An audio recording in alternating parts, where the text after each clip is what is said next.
Salutare tuturor, eu sunt David Alăș, și astăzi vreau să vă prezint un nou joc pe canal de poliție Rezidis.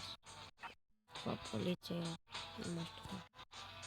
Ne putem sparca amănunte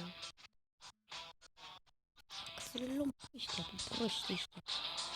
Dacă să conducem târziu.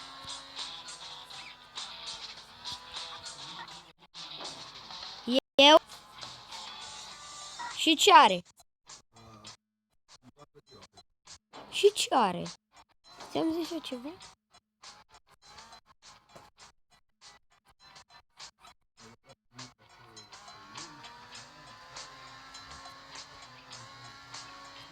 Oh.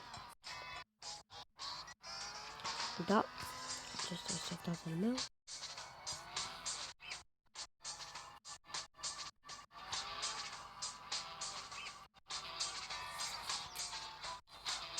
Nu. Bă, cum vezi, mă, că poliția... Fa, mă. Ce s-a întâmplat? Hai să nu spuneți pe timp.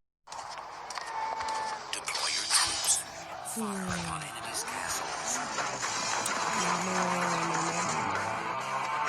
Defeat your enemies. Conquer their empires. Download the Clash of Kings now. Lasă-mă cu chestii de-astea. Lasă-mă cu chestii de-astea. Hai, Echipanda. În curând o să fac și un episod cu Echipanda.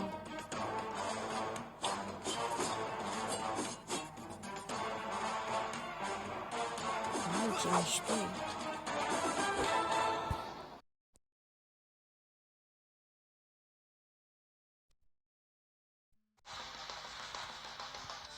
În sfârșit, la Egel.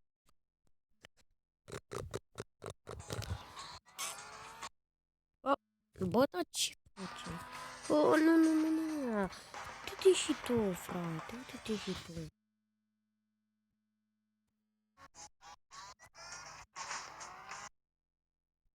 Uite-te și tu. Ce chestii de astea? Laci.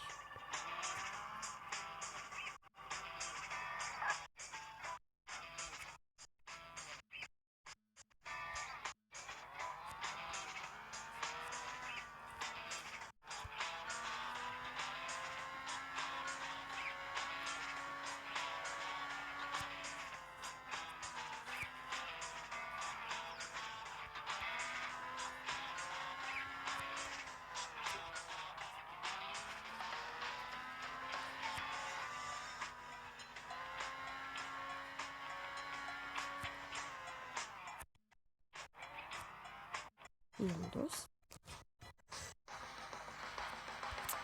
Da, acesta a fost episodul de azi. Nu uitați să apăsați butonul de like. Dacă v-a plăcut, desigur. Eu am fost David Alăș și